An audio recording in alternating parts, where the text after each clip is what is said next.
O texto começa com essa declaração. Quando ele, é claro, falando do nosso Senhor, quando ele desceu do monte.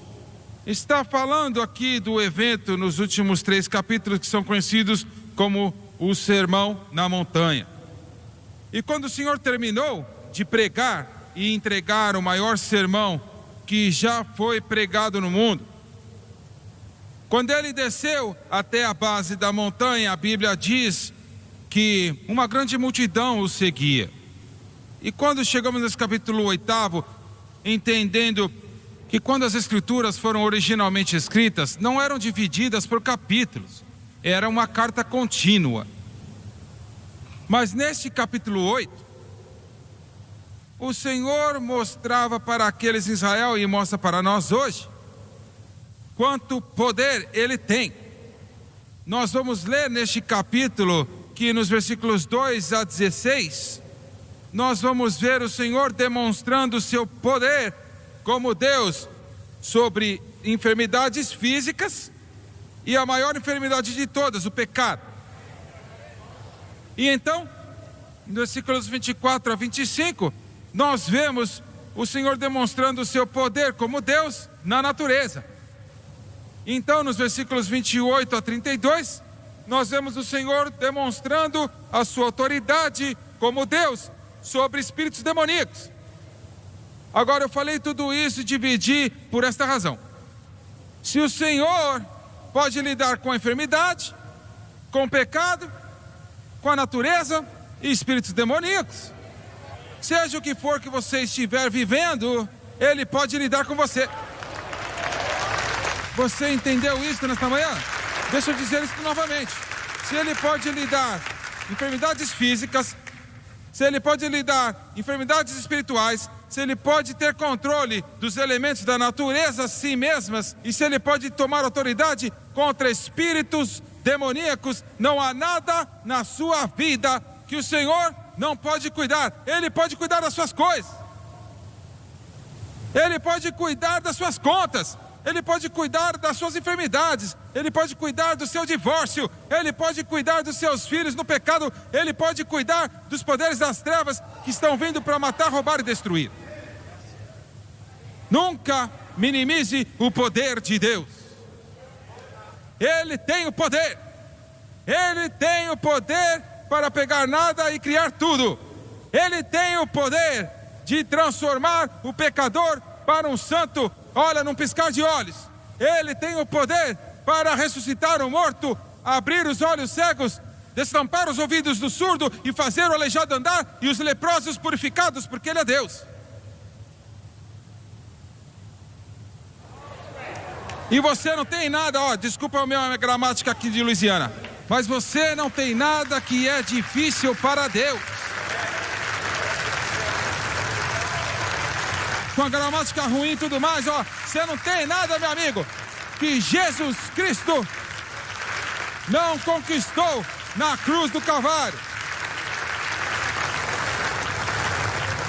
Então o texto diz assim: e eis que chegou um leproso. No capítulo 5 de Lucas, quando ele fala deste grande milagre, ele descreve esse leproso e ele usa o termo aqui, aquele que era cheio de lepra. Ele era coberto desta doença terrível e ele estava cheio de lepra. Se você conhece alguma coisa sobre a Bíblia, você sabe que o Antigo Testamento, especialmente o Senhor, vai usar esta enfermidade terrível da lepra para falar para nós quão horrível é o pecado. Como o pecado se inicia no coração do homem e começa a comer e destruir tudo que eles têm na sua vida. Você deve entender que a humanidade hoje não tem somente um problema com pecado, mas a humanidade está cheia da lepra, da cabeça até a sola dos pés. Aqueles que não conhecem a Jesus Cristo, eles não têm só um pouquinho de pecado, eles estão cheios de pecado. Eles são controlados pelo pecado. Tudo sobre a vida deles fala do pecado. Eu realmente não acho que nós na igreja entendemos quão baixo nosso país está afundando em relação à nossa moral. Uma moral básica. Eu não acho que a igreja enxerga o mundo como o Senhor enxerga. A igreja tem uma atitude, sabe, eu não vejo nada, não falo nada e não escuto nada. Vamos seguir em frente com todo mundo. Mas esta ideia de um homem estar cheio de pecado, cheio de lepra, para usar o termo bíblico, olha, tinha que ser bem claro para você que nessa semana passada, olha quão caído, quão profundo essa nação se afundou no pecado. Todas as notícias semana passada estavam cheias da história deste leão que foi morto em Zimbábue, Cecil o leão.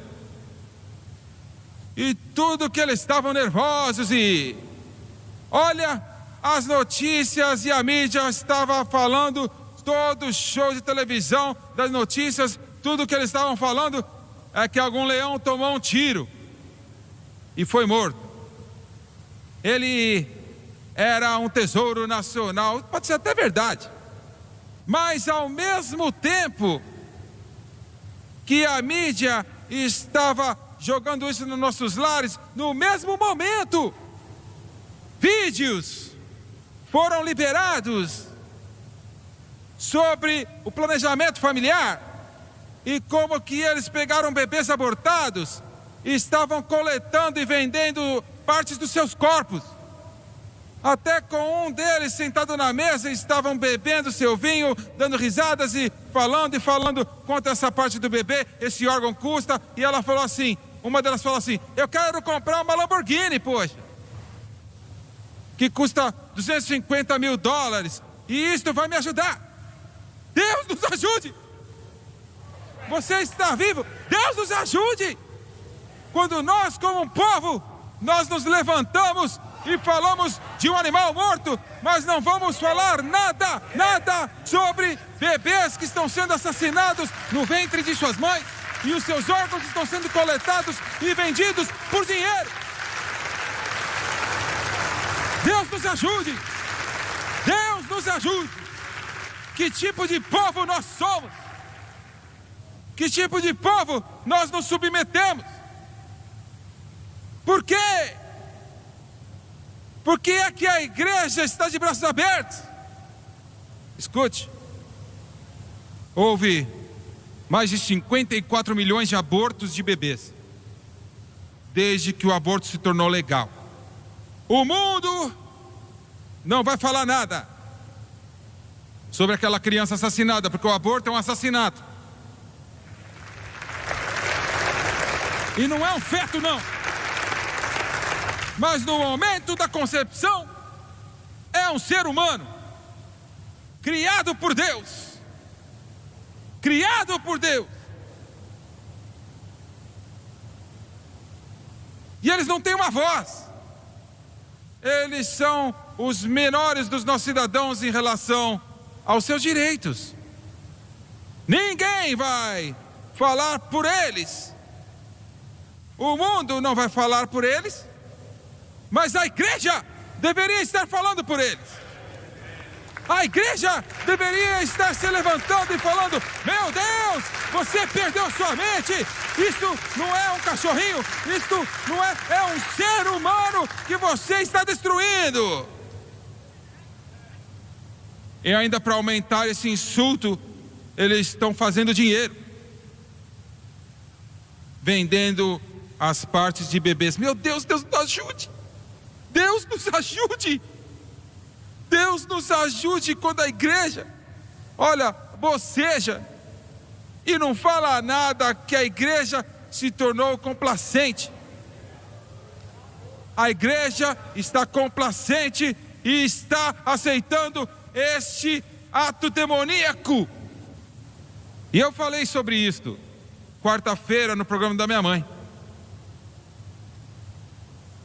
E eu fiquei chocado com algum dos e-mails que eu recebi de entre parentes cristãos. Eu não gosto do que você está falando. Aquele leão foi criado por Deus e vai. E tinha uma mulher em particular que eu li o e-mail dela no ar. E quando eu terminei de ler, eu olhei para a câmera e eu falei: minha amiga, você que é o problema. Você que é o problema. Por uma hora eu estou falando sobre o horror da morte brutal e assassinato de um ser humano, uma criança, um bebê, e as suas partes sendo vendidas, sabe, num leilão para enriquecer. Um homem endemoniado, ou uma agente do planejamento familiar. E tudo que você tem para falar no seu e-mail é um leão? Você que é o problema. Você que é o problema, eu disse. Você é a razão porque a nação está na condição que está. Me escute, olha, todos os congressistas, qualquer deputado e governador, para cada bebê que foi assassinado no ventre da sua mãe, e você apoia eles, e você votou, e você colocou o poder do seu ofício nisso. Você é um assassino. Você é um assassino a sangue frio. E um dia, quando você estará diante do Senhor, no grande julgamento do trono branco, o sangue desses bebês estarão nas suas mãos.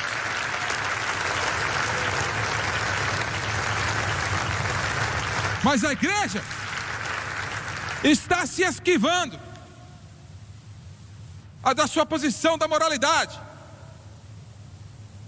Nós temos que ser a voz e a consciência da nação, o que é certo, o que é errado. Mas ao invés disso, você vai para a igreja domingo de manhã e você tem comediantes no púlpito, você tem outros falando como você se enriquecer, e outros dizendo para você: você é um campeão. Toda essa ideia que você se sinta bem. Eu sinto-me tão bem. Não me coloca peso na minha vida contra essas coisas. Eu não quero ouvir sobre essas coisas. Você está bagunçando com a minha alegria. Eu não quero bagunçar com a sua alegria. Eu quero destruir a sua alegria. Para que você acorde. É a nossa responsabilidade como a igreja, e é a responsabilidade do púlpito se levantar e dizer: assim diz o Senhor. Não importa se a Corte Suprema colocou uma regra, na Bíblia está escrito e é um pecado. Deus diz que é um pecado, e isto é o bastante.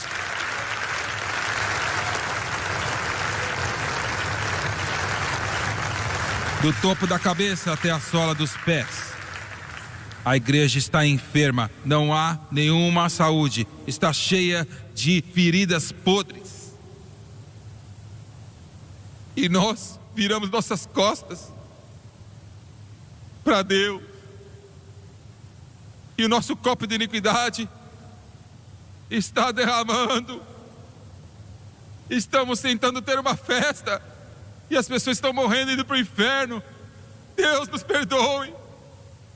Deus nos perdoe, porque temos pecado e temos transgredido. Perdoe os nossos pecados. Perdoe os nossos pecados. Perdoe-nos. Deus, por favor, não deixe a América para trás, mas nos dê mais uma chance. Nos dê mais uma chance para sermos a igreja. Nos dê mais uma chance para tentar fazer uma diferença nesse mundo. Olha, cheio de lepras e pecado, que estão morrendo e indo para o inferno. Nos unja, Senhor, para proclamar que existe uma resposta para todos os problemas que praguejam o coração humano, e é Jesus Cristo, o Filho do Deus vivo.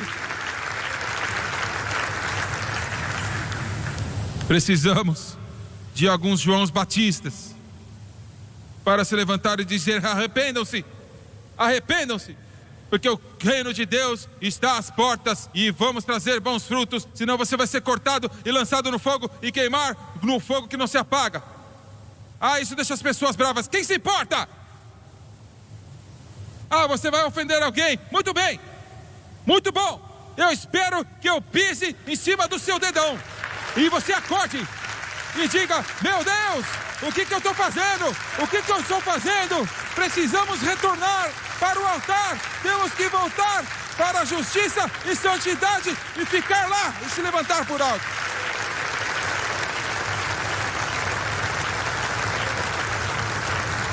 Ninguém se levanta por nada.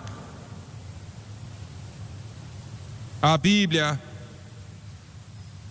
no livro de Levítico, descreve a maneira na qual o leproso tinha que viver e se conduzir. Tudo isto era feito para mostrar uma imagem do horror, do pecado. A lei diz que primeiro o leproso em primeiro lugar que era diagnosticado não era por um doutor, mas pelo sacerdote. Porque o problema do homem não é um problema econômico, político, social, é um problema moral. E o único qualificado para falar não é o governo ou o psicólogo, mas o verdadeiro ungido chamado por Deus, cheio do Espírito Santo, pregador do Evangelho de Jesus Cristo. O sacerdote diagnosticava. Então, sabe, o pregador tinha que se levantar e dizer assim: eu te amo, mas isso é um pecado. Eu não quero que nada mal aconteça, mas eu tenho que te alertar. Se você persistir nesse erro, nesse caminho, o final será a condenação. E você será lançado nas trevas, no lago de fogo, onde há ranger de dentes e dor e tristeza para toda a eternidade. O inferno é real. Isso quer dizer que todo pregador que já viveu, quando eles se levantarem diante de Deus no dia do julgamento de Cristo, eles vão ter que prestar conta por cada mensagem que eles pregaram, ou cada mensagem que eles se recusaram a pregar. Os sacerdotes identificavam ele. Uma vez que ele era identificado, a Bíblia diz então que ele tinha que colocar uma capa que eles vestiam, que era rasgada do fundo, do meio até em cima, sabe, em cima. Rasgada, aberta. Rasgada. E a razão para isso, a Bíblia diz em Levítico que a sua roupa será rasgada. E era um símbolo que o homem não está purificado e não pode se salvar. Então a Bíblia diz que a sua cabeça era raspada. Eles vestiam chapéus que simbolizavam o fato de que eles estavam debaixo da cobertura de Jeová. Mas o leproso não era permitido vestir aquele chapéu, e na verdade declarava que ele estava aberto para a ira e o julgamento de Deus. Mais uma vez, tudo para falar para nós o horror do pecado. Deus é amor. Agora você nunca esqueça disso. Deus é amor. Mas o mesmo Deus de amor é também um Deus de juízo e de ira. E ele deve ser assim. O mesmo. Como que você pode descrever o amor de Deus? Eu não posso. Como que nós que somos finitos descrevemos aquele Deus que é infinito? Ele não somente tem amor, ele é amor. Mas ele é o mesmo que você pode dizer que ele é amor. Agora deixa eu te lembrar que ele é o mesmo que pegou uma corda e fez um chicote e virou a mesa dos negociadores e os expulsou do templo. Ele é um Deus de amor, mas também é um Deus de julgamento. Porque aqueles que se recusam seu plano de salvação. Agora olha algo aqui. Especialmente no Antigo Testamento, Israel, por tantas vezes, caíram de lado, adorando a ídolos e adorando a espíritos demoníacos e se afastando de Deus, mas toda vez que eles clamavam ao Senhor, Ele é misericordioso, Ele vai até o fundo do poço para ter certeza que ninguém vá para o inferno. Mas o fato é que o homem é orgulhoso e arrogante e às vezes ele é maior do que Deus. E o homem fala: não, eu sou o meu próprio Deus. E eles serão condenados para sempre. Diz que ele tinha que colocar uma cobertura no seu lábio superior, ele tinha que ser separado. E cada um que chegava perto dele, ele tinha que imediatamente começar a clamar: impuro, impuro, impuro, para alertar a pessoa perto dele que havia alguém lá que era contaminado e não deveria chegar perto dele. O pecado faz você sujo. O pecado vai te trazer para baixo, para o mais baixo dos problemas e cadeias, até que você se encontra fazendo coisas que você nunca pensou que você faria, porque você é impuro. Não importa se você tem um diploma de Harvard ou Yale, não importa se a sua vida foi dada às boas obras. Eu recebi um e-mail a semana passada dessa moça que ela falou assim: eu descobri a SBN agora, uns meses atrás. E ela disse: por 55 anos era uma católica praticante. E eu fui ensinada que se eu fizesse muitas boas obras, que eu agradaria a Deus, então Ele me salvaria. E então eu descobri a SBN, e a primeira coisa que eu descobri é que eu não era salva. Mas então ela falou assim: mas eu não posso, eu não entendo. Eu não entendo por que todas as minhas boas obras não contam para alguma coisa. Eu não entendo, ela disse, como que uma pessoa pode viver uma vida má, pecadora, nunca fazer nada bom, e no momento da sua morte pode clamar a Deus e Ele vai salvá-lo. E eu li aquele e-mail, eu falei: minha moça, isto é a graça de Deus, isto é a graça de Deus, isto é a graça de Deus. E eu falei para ela: não, as suas obras não significam nada para Deus, porque as obras não vão te salvar. E deixa eu esclarecer isso: se você realmente nasceu de novo, você vai fazer boas obras, mas você não faz para merecer a sua salvação. Você já foi salvo, você faz porque é o que um cristão faz. Impuro, e disse que ele viveria sozinho. Existe uma solidão com o pecado.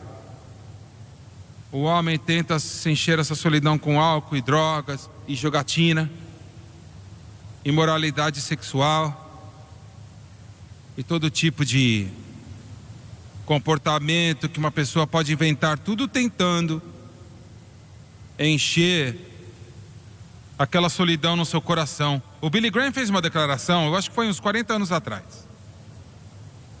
Uma das maiores declarações que eu já ouvi, ele falou assim: a alma do homem é tão grande que somente Deus pode encher.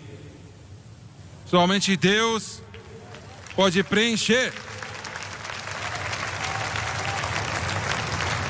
Habitavam sozinhos, não podiam viver com as pessoas. Eles eram lançados para o lado de fora do acampamento. Eles não tinham nenhuma interação social com ninguém, a não ser aqueles que eram cheios de lepra como eles. Isto foi o início do ministério do Senhor. E esse leproso, eu não sei como, que ele ouviu que Jesus havia descido daquela montanha. E mesmo que na lei de Moisés dizia que ele não era bem-vindo, E mesmo que a lei de Moisés dizia que ele não poderia vir aonde haviam pessoas não contaminadas, mesmo que a lei dizia, ele arriscou a morte, se impondo naqueles que não estavam com lepra. Algo dentro deste leproso sabia que Jesus Cristo era a sua única esperança. Eu não sei como que ele ouviu, mas ele ouviu. É por isso que nós fazemos todo mês com as maratonas, e a maratona Bíblia são tão importantes, porque eles devem ouvir. Olha, estão cheios de lepras, e eles devem ouvir que a única maneira que eles podem ser purificados é através de um encontro com Jesus Cristo. Eles devem ouvir. E a Bíblia diz, quando ele viu a Jesus, ele veio e ele o adorou. Agora eu quero que você entenda. O Senhor nunca quebrou nenhuma das leis mosaicas, nem um pouquinho. Ele nunca quebrou nenhuma lei de Moisés. Ele é o único que manteve elas. Eu não vim aqui, Mateus 5, eu não vim aqui para destruir a lei, mas eu vim para cumpri-la. Ele cumpriu a lei perfeitamente. Mas eu quero que você note que mesmo que ele era um leproso, o Senhor não o afastou. Isso quer dizer que não importa quão enfermo espiritualmente você está, o Senhor nunca vai te desprezar. Alguém deve louvar a Deus aqui. Ele o adorou. Isso foi, olha, um reconhecimento muito grande. Que talvez eu seja um leproso, mas eu creio que você é aquele que os patriarcas profetizaram. Eu acredito que você é o Messias. Eu acredito que você é o Filho de Deus. Eu não me importo o que eles falam, não me importa o que os fariseus acreditam. Eu acredito que você é aquele que eu fui ensinado quando eu era uma criança, que um dia o Messias viria, e você é o Messias, e o adorou. Isso também diz como nós nos achegamos diante de Deus. Temos que vir diante do Senhor em adoração. Ao invés de dizer, Senhor, eu tenho esse problema e aquele. Não. Vem e começa, Senhor, eu venho aqui nesta manhã no nome do Teu Filho Jesus Cristo, e eu venho aqui para Te adorar. Eu venho aqui para reconhecer que Tu és Deus e não há outro Deus como Tu. Eu venho aqui para Te dar adoração e exaltação e glória que o Senhor merece. E Senhor, me escute, Senhor. Se o Senhor nunca responder nenhuma oração minha, o dia que o Senhor me salvou foi o suficiente, e eu vou Te adorar. Olha, pelo que o Senhor fez na minha vida, eu vou Te adorar. Pelo que o Senhor fez na vida da minha família, eu vou Te adorar. Pelo que o Senhor fez, pelo que o Senhor está fazendo e pelo que o Senhor fará, eu vou Te adorar. Só porque você é Deus e eu Te amo. Então ele fala assim, Senhor. Ele sabia pelo título Senhor, ele sabia que Jesus era o Messias. Então ele diz, se Tu queres, Tu podes me curar. Isto mostra uma confiança total no poder do Senhor fazê-lo, mas também quando ele fala assim, se quiseres. Existe uma discussão que este leproso pode ter sido o primeiro leproso que foi curado pelo Senhor. Eu acredito nisso, eu acredito que foi. Eu acredito pela construção dessa sentença que não houve nenhum outro leproso curado ainda.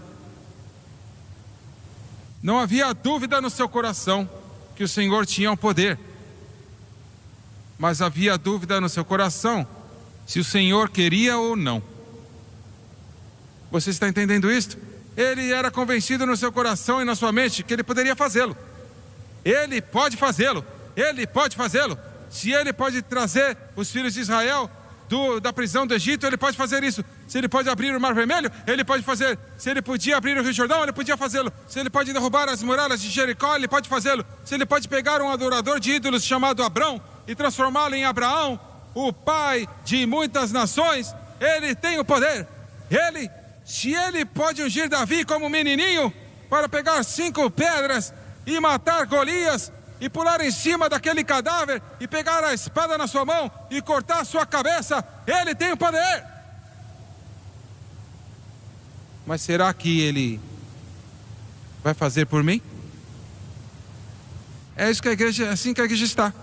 A maioria da igreja, eles sabem que Ele pode, mas o diabo tem tido tanto sucesso, sabe, está nos derrubando com temor e dúvida e condenação e todas as outras coisas, dizendo pra gente: Ele vai fazer por eles, mas não vai fazer por você.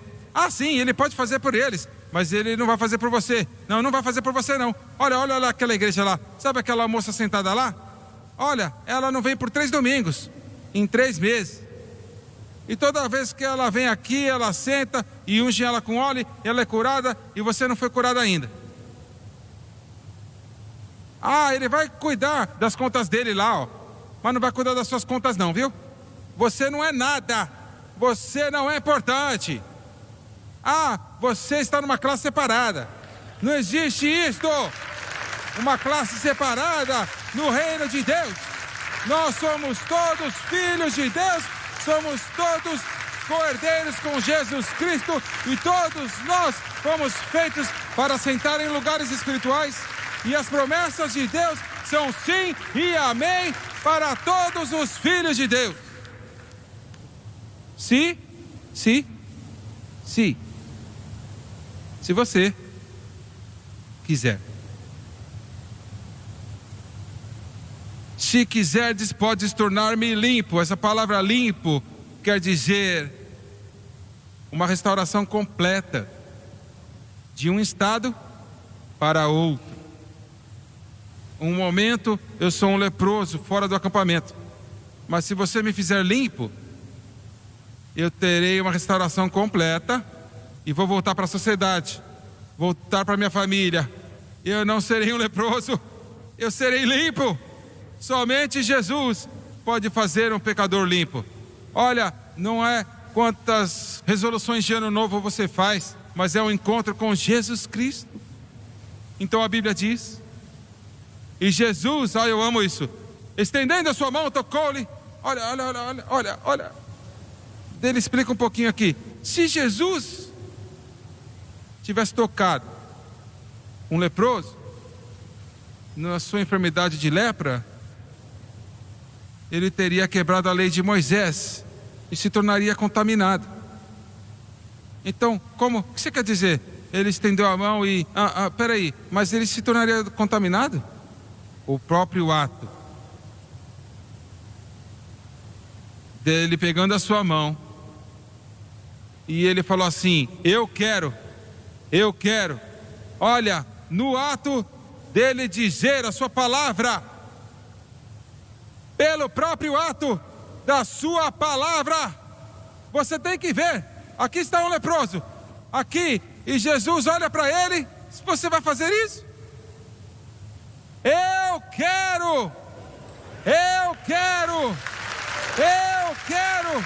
e pelo poder da sua palavra, instantaneamente, num piscar de olhos, o leproso foi limpo. Então Jesus Cristo poderia colocar a mão dele aonde ele quisesse, porque ele não estava mais contaminado.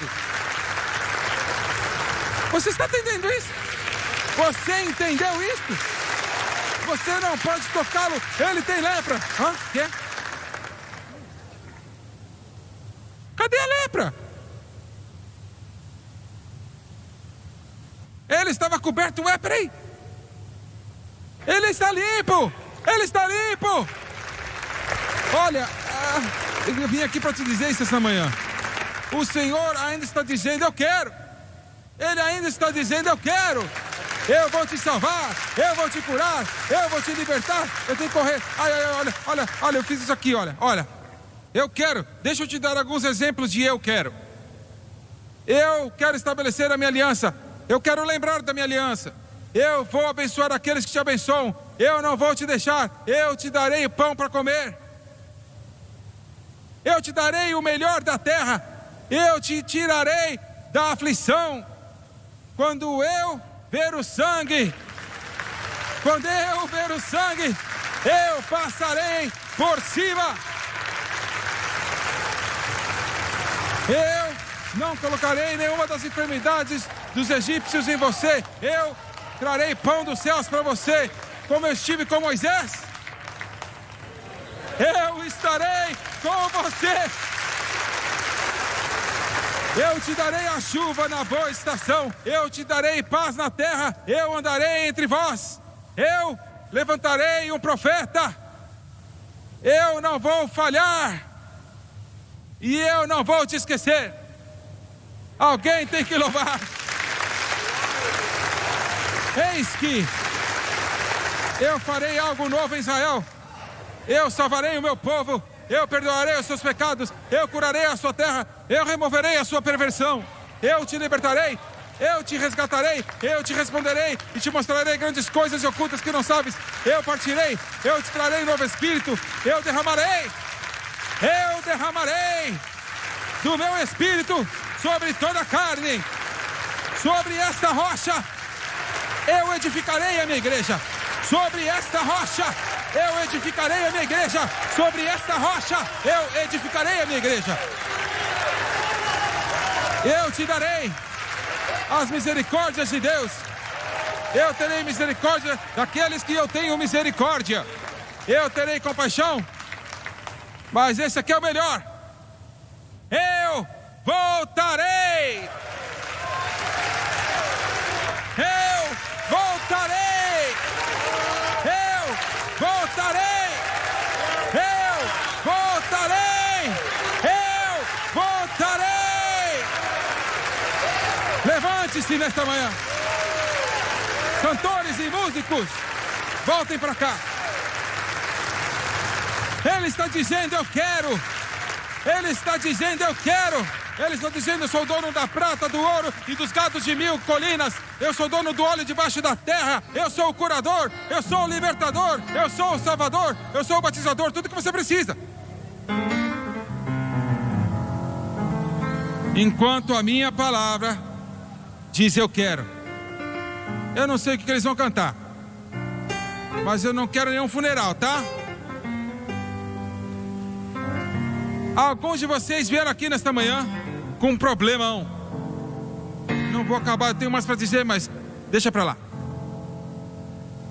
Você entrou aqui, você está doente no seu corpo, suas finanças estão enfermas, seu casamento está enfermo, você tem problemas no seu lar, você tem esta situação, aquela situação, e o diabo está mentindo para você e dizendo para você que o Senhor não vai fazer nada por você e Ele não se importa com você, mas Ele conhece o seu nome.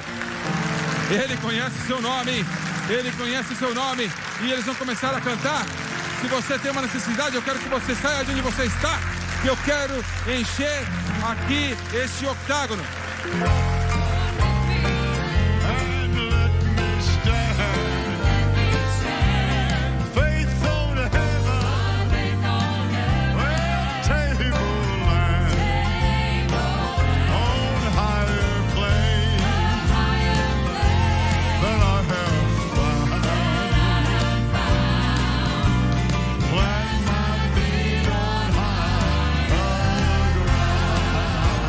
Levante suas mãos e clame.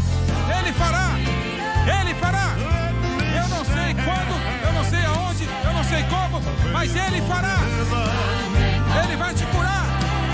Ele vai te libertar. Ele vai te abençoar. Ele vai te ungir.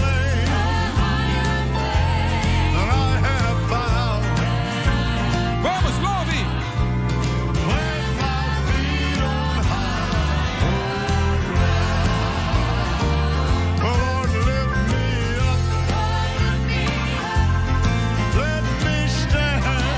Sua enfermidade, a sua necessidade financeira, os seus filhos desviados, o seu casamento bagunçado, não é um problema para Jesus.